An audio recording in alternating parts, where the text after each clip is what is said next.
vamos a tener hoy nuestro estudio de expositivo de Lucas, y hoy vamos a estar hablando de que Jesús regresa a Galilea, y vamos a estar viendo la sección del 8:40 al 56. Vamos a leer también, para empezar, Isaías 49 del 8 al 10. Y dice así: así dijo Jehová, en tiempo aceptable te oí, y en el día de salvación te ayudé, y te guardé, y te daré por pacto al pueblo para que restaures la tierra, para que heredes asoladas heredades, para que digas a los presos, salid, y a los que están en tinieblas, mostraos. En los caminos serán apacentados, y en todas las alturas tendrán sus pastos. No tendrán hambre, ni sed, ni calor, ni el sol los afligirá, porque el que tiene de ellos misericordia los guiará y los conducirá a manantiales de aguas. ¿Verdad? Gracias te damos, Señor, te bendecimos en esta mañana, te pedimos que tú, por medio de tu palabra, enseñes tu pueblo, y sobre todo que nos des la fuerza para practicar lo aprendido. En el nombre de Jesús, amén. Gracias te damos, Señor. Bien,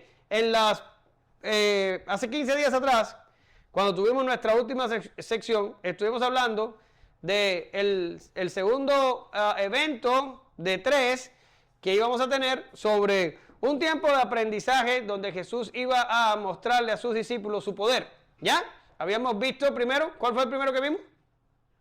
Cuando Jesús calma la tempestad. Después vimos, hace 15 días atrás, cuando Jesús expulsa la legión de demonios del Gadareno. ¿Verdad que sí? Y hoy vamos a tener nuestra tercer evento, que es un evento doble, pero hoy vamos a estar hablando sobre cuando Jesús se regresa y hace 2 milagros, ayuda a la mujer con flujo de sangre y resucita a la hija de Jairo. Esto es lo que vamos a estar viendo, y vamos a estar cerrando este ciclo de 3 eventos donde Jesús le muestra a los discípulos su poder. ¿Por qué? ¿Por qué lo hace así? ¿Por qué estaba el Señor tan interesado en esto? Porque Él necesitaba, número 1, que los discípulos fueran testigos de lo que estaba aconteciendo, y número 2, tener un adecuado concepto de Jesús era importante, y esta serie de milagros van a cimentar para siempre la opinión que los discípulos tenían de su maestro, y sobre todo porque Jesús más adelante, y vamos a estudiarlo en próximas clases, les va a preguntar qué piensan acerca de quién es Él, y también van a tener que ir a predicar a todas las regiones de Israel sin Jesús. Y va a ser muy importante que estén listos. Por esto es que está pasando todas estas cosas. Por tanto, en la clase de hoy vamos a tener 3 secciones. Vamos a ver que Jesús regresa a Galilea del 40 al 42a. Vamos a ver que Jesús sana a una mujer con flujo de sangre del 42b al 48. Y vamos a ver que Jesús resucita a la hija de Jairo del 49 al 56.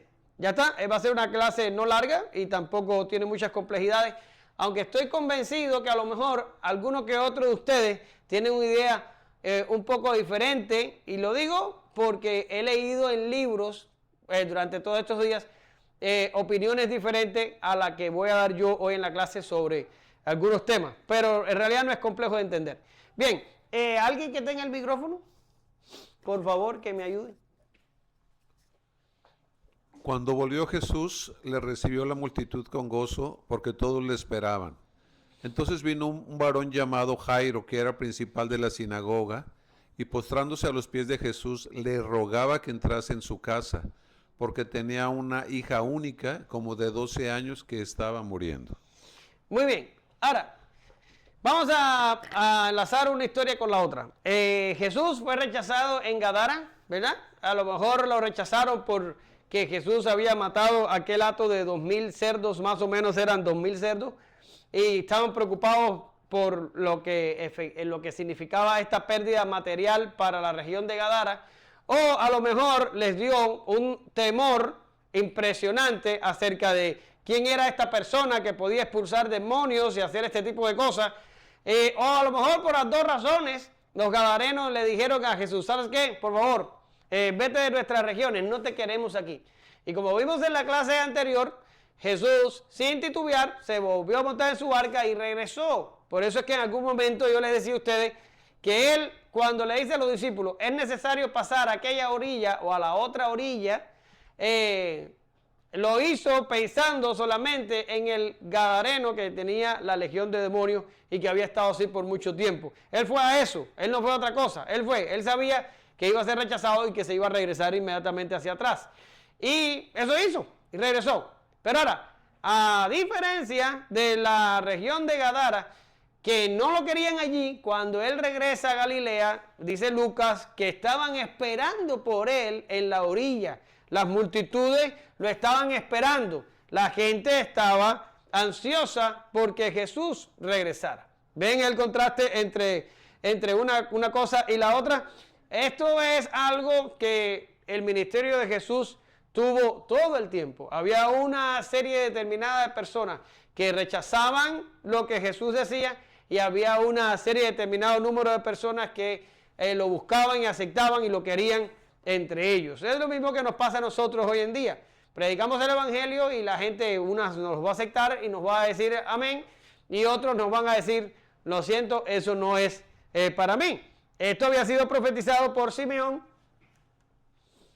Había sido profetizado por Simeón cuando se encontró con los padres de Jesús y Jesús en el templo, ya esto lo vimos, y cuando dijo, y los bendijo Simeón y dijo a su madre, he aquí, este será puesto para caída y para levantamiento de muchos en Israel, y para señal que será contradicha. ¿Verdad que sí? Es levantamiento y caída. Unos aceptan, otros no aceptan. Unos entran por la puerta estrecha, otros entran por la puerta ancha. Y así sucesivamente. El evangelio no es para todos los hombres. Ahora, ¿qué pasa entonces? Bueno, Jesús regresa, la multitud lo estaba esperando, pero había entre la multitud un principal de la sinagoga que estaba esperando por el Señor. Ahora, ¿qué significa que fuera un principal de la sinagoga? Bien, ser principal de la sinagoga lo único que hacía era presidir la sinagoga. Era el que le decía, bueno, Abraham, hoy te toca la lectura de la ley, y era el que mantenía el orden en la sinagoga. Ahora, a pesar de que no era algo demasiado complejo esto de ser principal de la sinagoga, sí nos dice que le proporcionaba a Jairo un estatus alto. O sea, él era una persona importante allí. Y entonces vemos que cuando él llega, él ni siquiera hizo alusión a quién era o al estatus que tenía. Él simple vino a rogar por su hija. Esto está también en contraste con cuando los judíos se encontraron con Jesús para interceder por el siervo del centurión. ¿Se acuerdan? Ellos se acercaron a Jesús y le dijeron, erróneamente, ya esto lo vimos, le dijeron, es digno que le concedas esto porque él ha ayudado a nuestra nación y nos ha construido una sinagoga. Sin embargo, Jairo sí se acerca apropiadamente, no hace alusión a su estatus social, no hace alusión a su importancia y siempre se echa a los pies de Jesús y le pide ayuda. Otra cosa que entiendo yo que está pasando aquí es que Jairo se estaba preparando para un funeral. Jairo se estaba preparando para un funeral. Y esto es importante que lo entendamos. Dice Mateo 23. Acuérdense que lo que vamos a estar hablando hoy, o no le digo acuérdense porque en realidad no lo dije, pero ahora se los digo. Está en los tres sinópticos. Mateo, Marcos y Lucas hablan acerca de este evento. Pues bueno, Mateo nos da un detalle interesante y nos dice que ya cuando Jesús llega a la casa de Jairo, que ya la niña había muerto, dice, al entrar Jesús en la casa del principal, viendo a los que tocaban flauta y a la gente que hacía alboroto. ¿Qué está pasando aquí? Aquí lo que está pasando es que había un funeral. Cuando Jesús llega, había un funeral en la casa. ¿Y cómo eran los funerales de aquellos tiempos? Bien, se contrataban músicos que tocaban la flauta, que tañían la flauta, y también se contrataba lloradoras profesionales. No sé si lo sabían, esto está bastante loco, pero se le pagaba a mujeres, a ver. En México todavía lo hacen. Sí, y en la Cuba antes de la Revolución también se hacía. Es increíble como esa tradición caminó casi 2000 años, pero bueno, ya en Cuba no se hace y aquí en Estados Unidos no creo que se haga. Pero a dónde iba, se contrataban estos músicos y se contrataban las lloradoras profesionales para que lloraran por el fallecido. Ahora, esto no es una cosa que se hace en 10 minutos. Que en mi opinión, ¿qué es lo que está pasando? Lo que está pasando es que la hija de Jairo enferma de muerte, los médicos le dicen a Jairo, ¿sabes qué? Ella tiene una enfermedad incurable, no se va a sanar, todo lo contrario, va a empeorar. Como dicen los médicos modernos de ahora, a la niña le quedan 2, 3, 4 días de vida. Y esa es la información que Jairo estaba manejando, o unas horas de vida. No sabemos cuánto lo pudieron dar los médicos, pero lo que Jairo sí estaba convencido de que la niña iba a morir de la enfermedad que había surgido. Ahora, ¿qué hizo entonces? Pues él programó todo un funeral. Él mandó a buscar a los músicos, a los lloradores, para cuando la niña muriera, el funeral comenzara. ¿Y qué pasa cuando este hombre estaba enfrascado en todo el funeral de su hija y estaba esperando que la hija muriera de un momento a otro?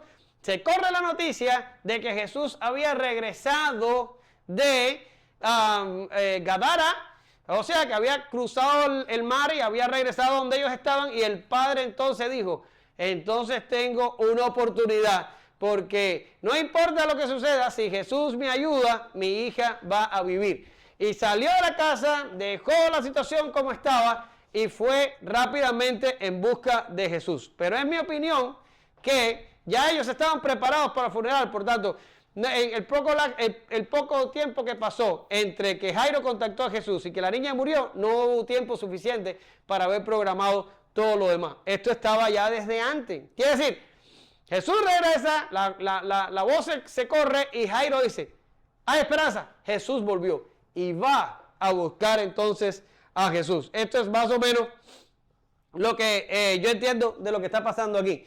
Y la niña tenía casi 12 años, dice Lucas, unos 12 años. Marco da por sentado que tiene 12 años. Más o menos estaba por ahí en los 12 años. Ya yo les expliqué a ustedes en clases anteriores cómo era esto. Ya cuando una niña saltaba de los 11 para los 12 años, ya se convertía en lo que se llama una virgen. Y esta virgen estaba lista para hacer un desposorio y casarse. Que es más o menos lo que estaba María cuando el ángel le visitó, ¿ya? Ahora, que todavía se refiera el lenguaje de Jairo o sea, el lenguaje de Lucas como niña y no como virgen, estaríamos diciendo que la niña todavía no era una joven, no era una doncella, estaba a punto de cumplir los 12 años, ¿ya está?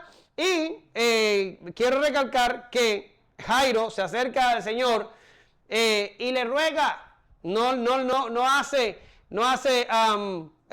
uso de su estatus social, él simplemente le ruega que fuera a levantar a su hija del lecho, la cual estaba enferma de gravedad, y probablemente hay un texto que dice, mi hija está muriendo, ese es el texto, ¿verdad? La niña estaba agonizando, sería el término moderno para nosotros de lo que estaba pasando aquí. Por tanto, una cosa que quiero recalcar antes de irme al segundo encabezado es que Jairo estaba desesperado, ¿ya? A la niña le quedaban minutos de vida, él tenía urgencia, él estaba apremiante, él necesitaba una respuesta de Jesús ya, ¿verdad? Sin embargo, Jairo nunca se imaginó que ya cuando Jesús dice, ok, pues vamos a tu casa, vamos a ir a ver la niña, lo que Jairo no pudo haberse imaginado es que el camino de Jesús hacia la casa de Jairo iba a estar importunado por un evento tremendamente inusual. A ver, pasa el aparato para que Alex me lea lo que viene a continuación. Y mientras iba, la multitud le oprimía, pero una mujer que padecía de flujo de sangre desde hace 12 años y que había gastado en médicos todo cuanto tenía y por ninguno había podido ser curada, se le acercó por detrás y tocó el borde de su manto, y al instante se detuvo el flujo de su sangre. Entonces Jesús dijo, ¿quién es el que me ha tocado? Y negando todos, dijo Pedro y los que con él estaban, Maestro, la multitud te aprieta y te oprime, y dices, ¿quién es el que me ha tocado? Pero Jesús dijo, alguien me ha tocado, porque yo he conocido que ha salido poder de mí. Entonces, cuando la mujer vio que no había quedado oculta, vino temblando y postrándose a sus pies. Le declaró delante de todo el pueblo por qué causa la había tocado, y como al instante había sido sanada. Y él le dijo: hija, tu fe te ha salvado, ve en paz. Muy bien, gracias. Bien, pues iba la multitud de gente hacia casa de Jairo, con Jesús incluido. Me imagino que era una multitud donde todo el mundo se tocaba, se apretaba, era mucha gente, era bastante tumulto. Y Jesús se detiene y pregunta: ¿quién me ha tocado? ¿Verdad? Y el propio Pedro le dice: Señor, pues si aquí todo el mundo te debe tocar, si estaba en un tumulto tremendo. Y él dice: no, ha salido poder de mí, alguien me ha tocado de una forma inusual. Cierta persona le había tocado, contacto consciente, voluntario, dependiente de la fe. Había extendido su mano expresamente para estar en contacto con él. Esto lo dice uno de los comentarios que tengo en la computadora, el Jameson Fawcett Brown. Jesús sabía que todos le estaban tocando de forma inconsciente, ¿verdad? Un apretón por acá, otro apretón por acá, un toque por allá. Pero esta mujer lo tocó de forma intencional. Ella andaba buscando un toque personal. Y ni siquiera lo tocó a él, no tocó su carne, tocó el borde del manto. Ya está. Ahora, pero dice que le dicen, dice Lucas que esta mujer tenía flujo de sangre. ¿Qué es lo que es flujo de sangre? ¿Qué es flujo de sangre?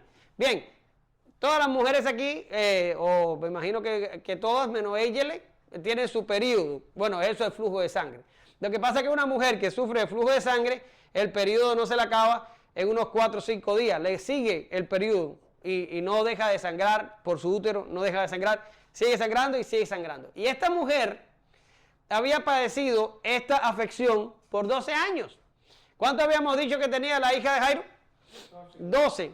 Cuando la niña de Jairo nació, esta mujer empezó con su problema de la enfermedad. Escucha eso.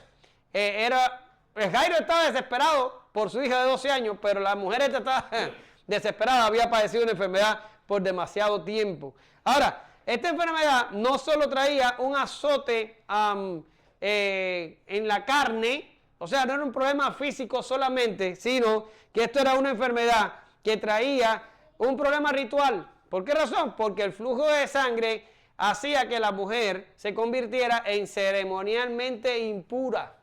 Y esto vamos a verlo, tengo un texto. Miren, está un poco largo, pero necesitamos leerlo para entender.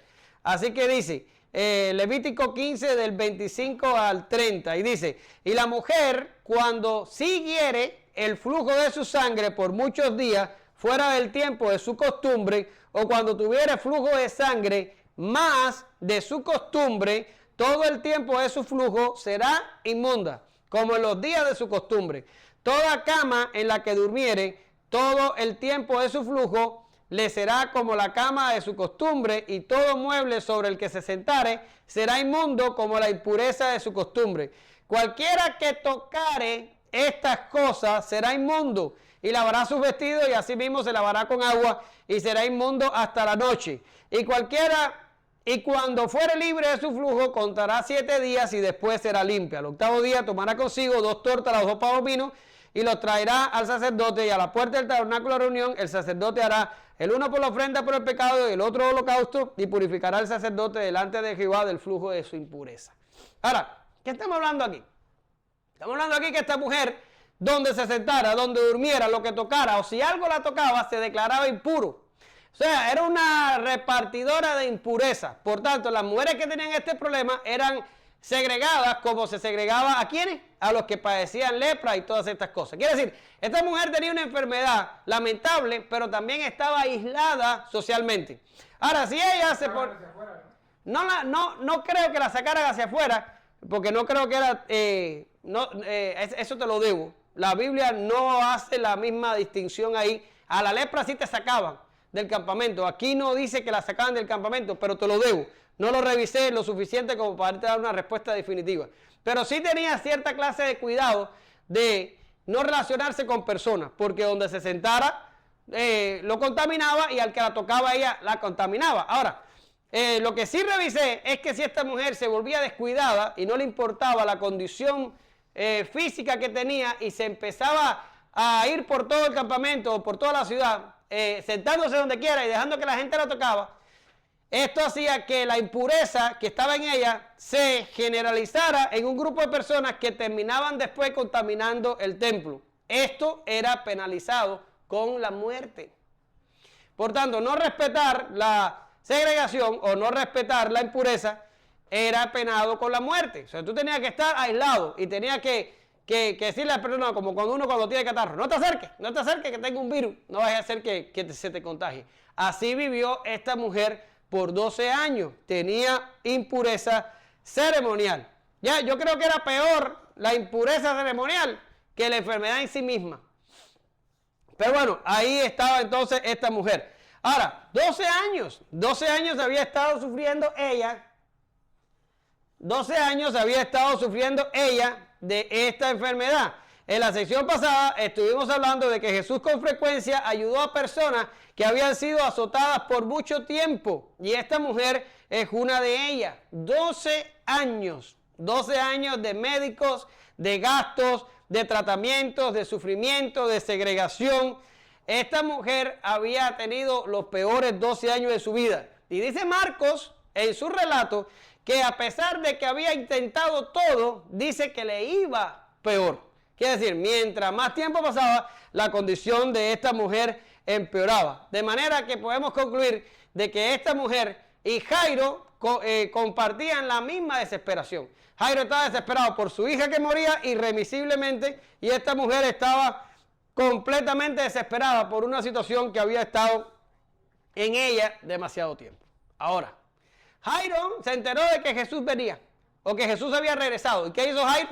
Dijo, pues esta es mi última oportunidad. Voy a matar a Jesús, a ver cómo lo convenzo para que venga acá a levantarme a mi hija del lecho. Y Jairo fue abiertamente y humildemente, se prostró a los pies del Señor y le pidió ayuda. Pero esta mujer, perdón, no podía hacer eso. Esa mujer no se podía meter en una multitud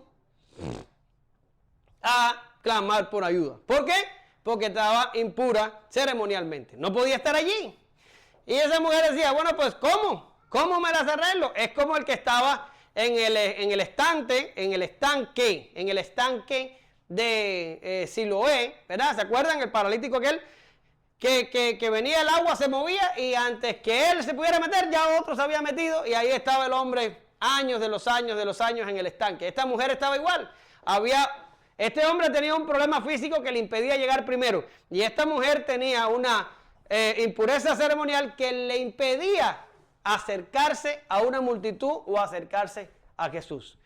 ¿Y qué dijo ella? Porque ella dijo, yo lo que no me voy a quedar con este problema. Yo de alguna manera, yo resuelvo el problema de mi flujo. Y entonces se acercó a Jesús y ella dijo, no necesito hablarle, no necesito tocarle, no necesito que él me atienda. Yo con solo tocar el borde del manto, yo estoy segura que entonces voy a quedar libre de mi azote. O sea, no tenía que hacer lo que hizo Jairo, con solo tocar, con solo venir escurridizamente y tocar el borde del manto, podía ser sana. Esta mujer, yo no sé hasta dónde llegaba su conocimiento acerca de Jesús, pero esta mujer tenía un conocimiento de Jesús bastante adecuado para pensar que con solo tocar el borde de sus vestiduras, sí, pero la fe no viene sola, la fe siempre viene con el conocimiento. Ella tenía que tener un conocimiento de Jesús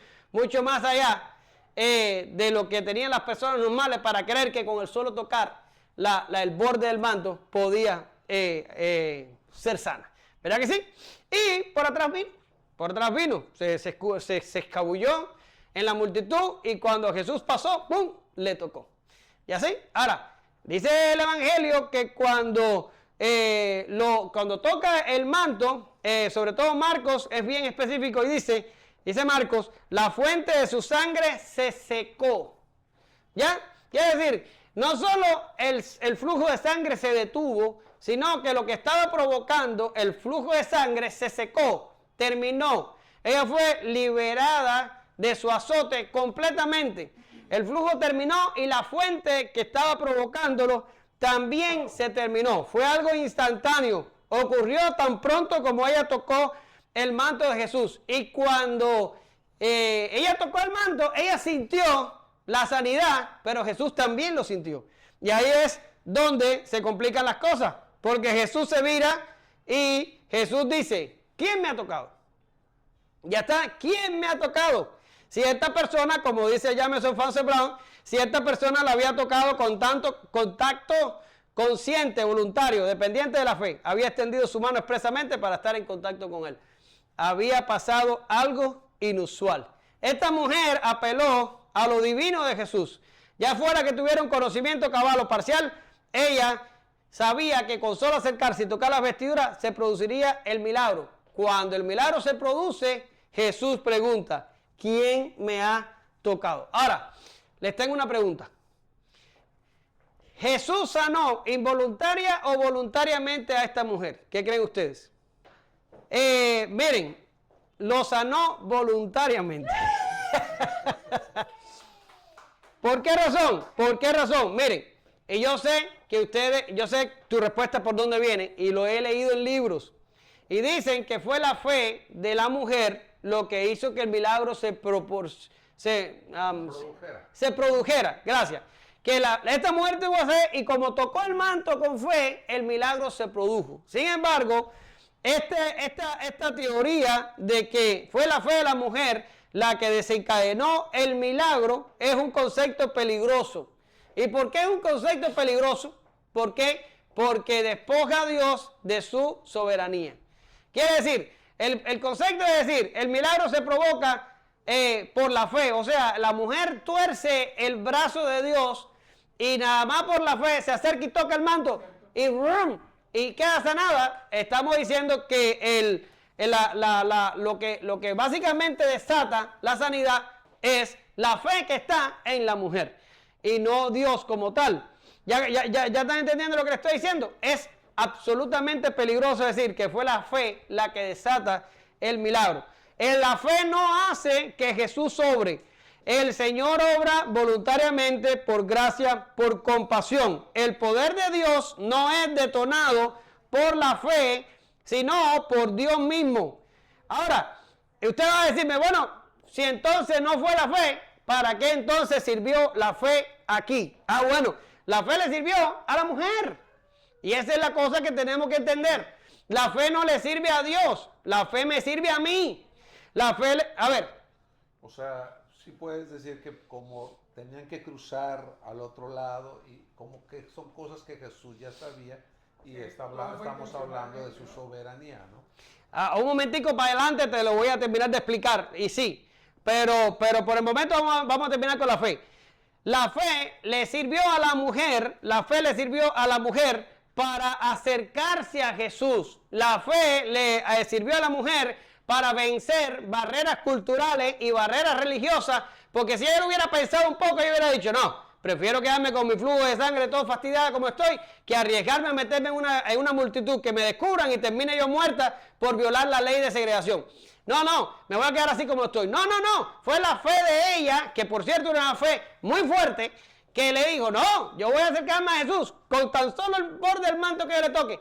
Es una fe impactante. No estoy negando aquí la existencia de fe en esta mujer y no estoy negando aquí lo fuerte que era.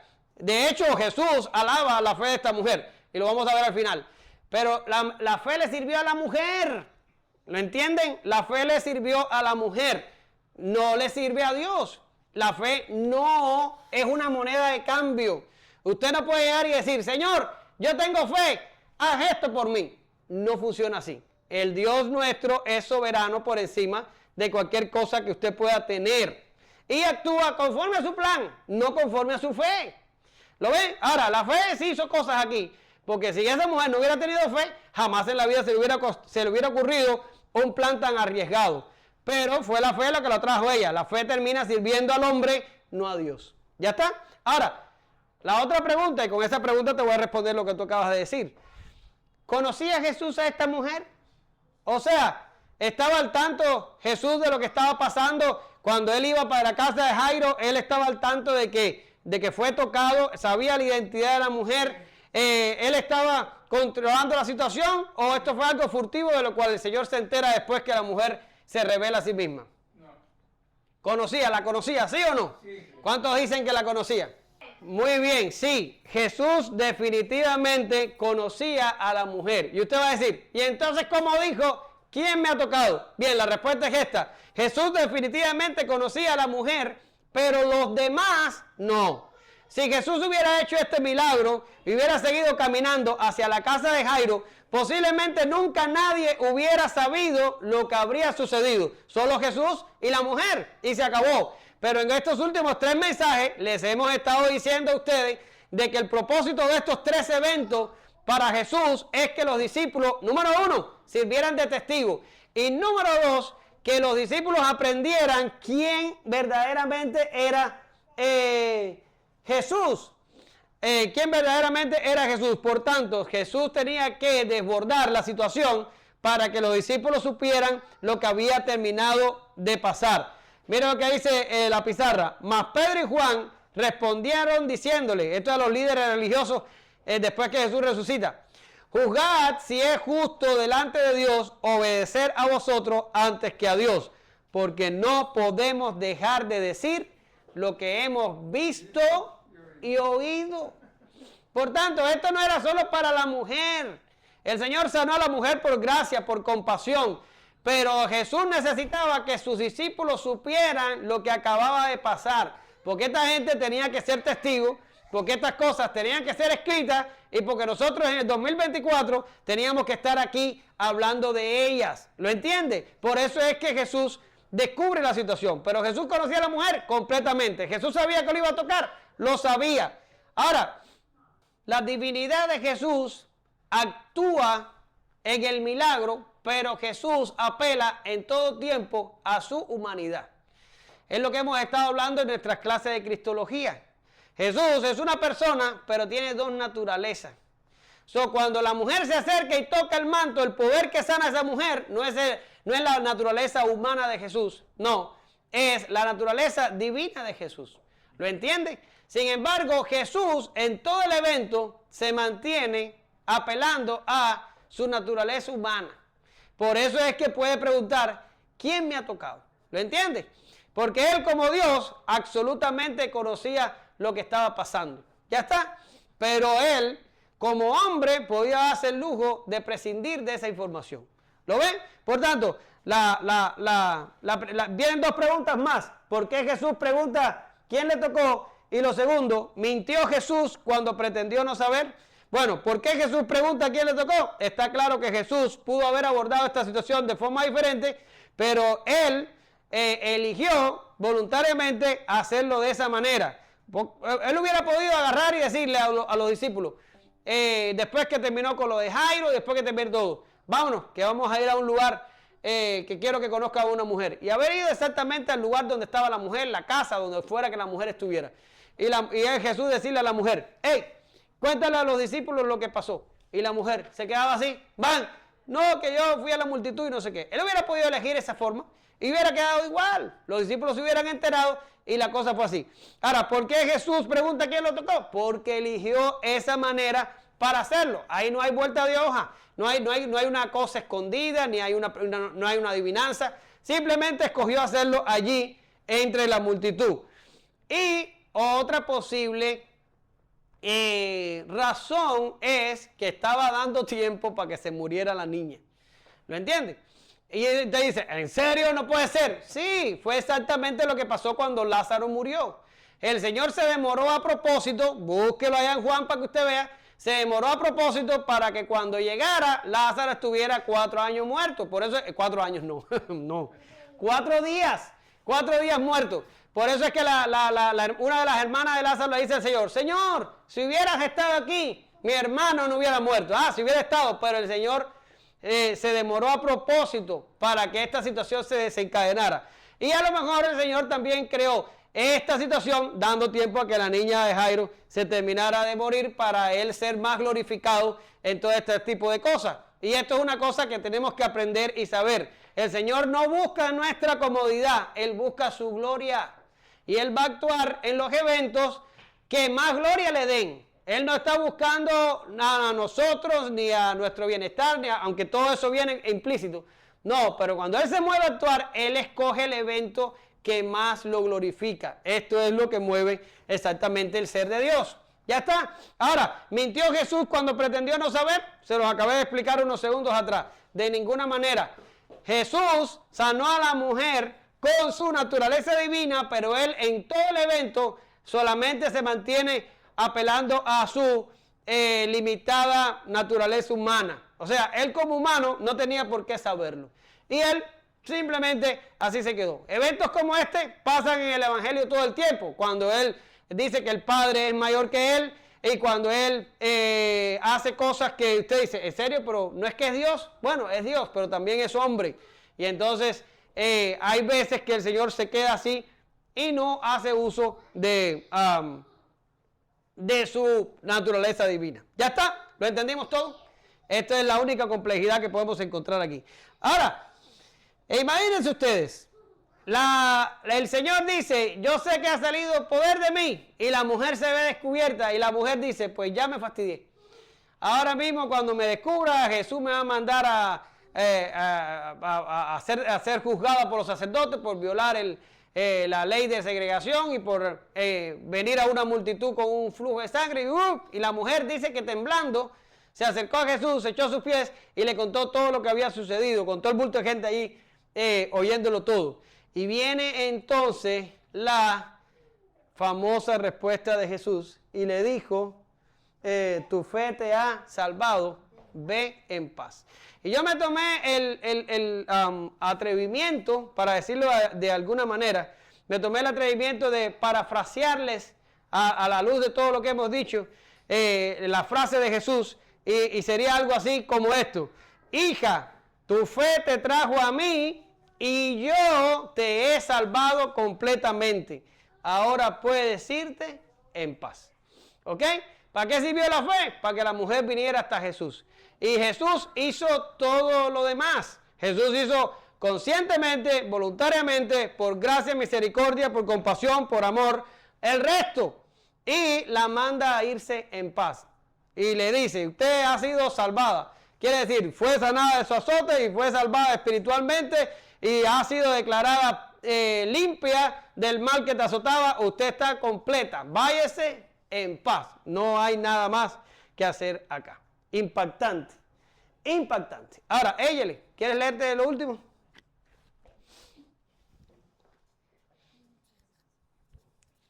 Estaba hablando aún, cuando vino uno de casa del principal de la sinagoga a decirle, tu hija ha muerto, no molestes más al maestro. Oyéndole Jesús le respondió, no temas, cree solamente y serás salva. Entrando en la casa no dejó entrar a nadie consigo, sino a Pedro, a Jacobo, a Juan y al padre y a la madre de la niña. Y lloraban todos los que hacían lamentación por ella. Pero él dijo, no lloréis, no está muerta, sino que duerme. Y se burlaban de él, sabiendo que estaba muerta. Mas él tomándole de la mano, clamó diciendo, muchacha, levántate. Entonces su espíritu volvió e inmediatamente se levantó. Y él mandó que se le diese de comer, Y sus padres estaban atónitos. Pero Jesús les mandó que a nadie dijesen lo que había sucedido. Muy bien. El día de mi boda, eso fue en Cuba, váyanse a 2006, y estoy yo en la casa de mi prima, que era como la casa pastoral, y nos íbamos a casar a las 10 de la mañana. Y mi prima era la que iba a prestar la cámara fotográfica para tirar la foto. Y cuando yo pensaba que todo estaba listo, ella se vira y me dice, oye, ¿trajiste las pilas? Y digo, ¿no tiene pila la cámara? Y dice, no, hace falta las pilas.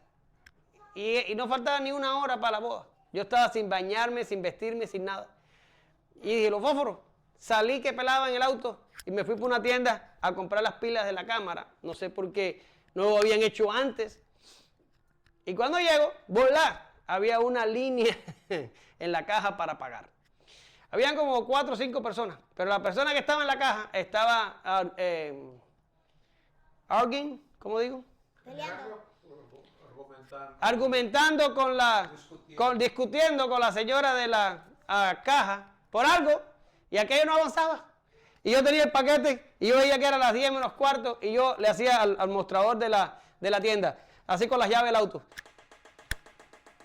Porque estaba nervioso. Estaba diciendo, esta cola no avanza y mi boda es a las 10 de la mañana. Y se mira la señora que iba delante de mí y me dice, oye muchachito, ¿no puedes dejar el ruidito? Y le digo, es que estoy nervioso porque en 20 minutos me caso y necesito estas pilas y esta cola no avanza. Y era la única caja de la tienda. Y gracias a Dios, la señora dice, hey, este niño se va a casar en unos minutos, por favor cobren las pilas para que se acabe de ir. Y la señora intercedió por mí y yo pude brincarme la cola, pagué las pilas y salí. Y de todas maneras llegué tarde, pero gracias a Dios que Arnal llegó más tarde que yo. Lo que quiero decir, no hay una cosa peor en la vida que tú estés apurado y una persona se interponga delante de tu apuro y te demore más todavía. Eso te genera un estado de tensión y de nerviosismo que no tiene igual. Y yo me imagino a Jairo, que ya estaba convencido de que su hijo iba a morir y que lo que le quedaba a la niña eran unos pocos minutos de vida. Me imagino a Jairo cuando ve que el Señor se vira y dice, ¿quién me ha tocado? Y aquella cosa empieza a desarrollarse. Y yo me imagino que si hubiera tenido un reloj, hubiera estado mirando el reloj diciendo, ¿pero qué onda con esto? Se está muriendo mi hija. Gracias a Dios, Jairo se mantuvo callado y no formó líos, porque de lo contrario los evangelistas lo hubieran dicho. Pero yo me imagino el desespero, el volcán que tenía por dentro este hombre, diciéndole, está pasando el tiempo, se están preocupando por una persona que tocó a Jesús, y hay tremendo lío y no llegan a casa. Este hombre debe haber estado allí viviendo un absoluto infierno. Ya está. Ahora, cuando ya se resuelve el problema, cuando ya Jesús le dice, vete en paz, y la mujer se va contenta, y ya se enfocan de nuevo, ¿dónde nos quedamos? Estamos yendo para casa de Jairo, pues para allá vamos. Entonces llega la mala noticia, ¿verdad? Llega la mala noticia y le dicen, hey, tu hija ha muerto, no molestes más al maestro. Y le cae entonces a Jairo, como decimos nosotros en Cuba, el cubo de agua fría. ¡Brum! Se murió. Como decía la hermana de Lázaro, si hubieras estado aquí, mi hermano no hubiera muerto. Aparentemente el Señor se había retrasado. Aparentemente, si no hubiera aparecido la mujer del flujo de sangre, a lo mejor el Señor hubiera llegado a tiempo y hubiera sanado a la niña. Pero ahora, hey, tu hija ha muerto. No molestes más al maestro. ¿Y cuántas veces nos llega a nosotros la misma frase? No molestes más al maestro. Tu problema no tiene solución. No hay Dios que pueda ayudarte. Y no me estoy refiriendo a enfermedades físicas. No, las enfermedades físicas son fáciles de solucionar. Me estoy refiriendo a todo lo demás.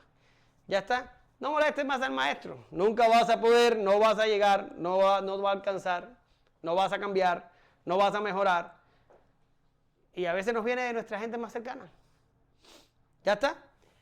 Sin embargo, ahí estaba Jesús. Ahí estaba Jesús. Y Jesús, yo me imagino que le dicen, tu hija ha muerto, no molestes más al maestro. Y Jairo se vira y mira a Jesús.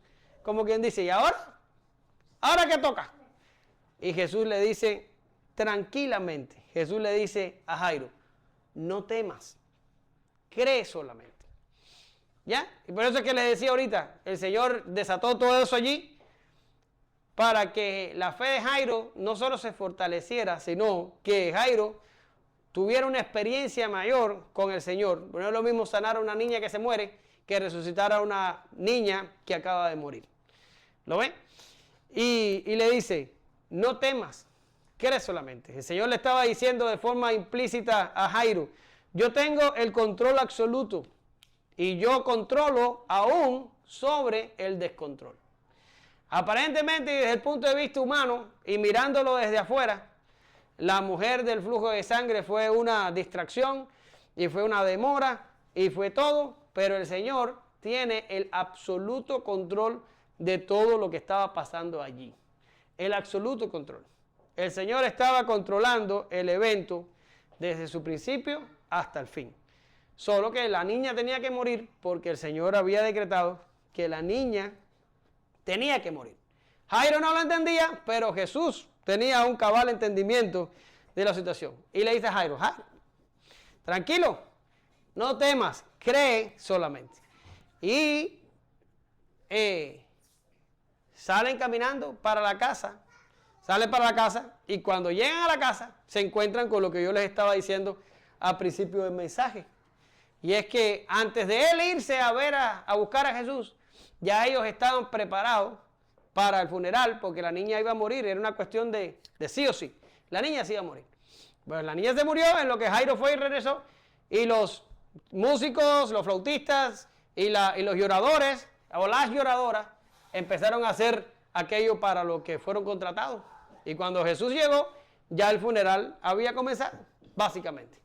Y cuando él llega, dice Marcos que él expulsó a la gente de allí, lo sacó y le dijo, váyase, ¿qué onda? ¿Qué funeral ni funeral? Aquí no se ha muerto nadie, la niña solamente duerme.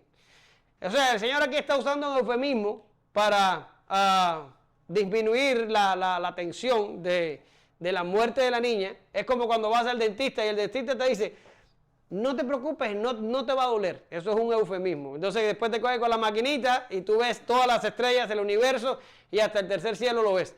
Y no te iba a doler. Bueno, eso es lo mismo que está haciendo el Señor aquí. Le está diciendo, la niña no está muerta, la niña duerme. Como quien dice, tú el sueño, tú te acuestas, tú te duermes y tú te levantas. Eso mismo fue la muerte de la niña. Fue una cosa tan breve que parecía un sueño. El Señor le dice, la niña no ha muerto, la niña duerme. Y empieza a sacar la gente. Y la gente se empieza a burlar. La gente sabía lo que era la muerte. Si algo estaba acostumbrado a esta generación del tiempo de Jesús a ver, era la muerte. La gente no vivía tantos años como vivimos nosotros hoy. Y la gente se moría muy pronto. Y que murieran niños era algo súper habitual. Por eso es que los padres tenían tantos hijos. Porque si tenían un poco de suerte, un 25% de esos niños llegarían a la edad adulta. Generalmente los niños se morían así como de volada, se morían.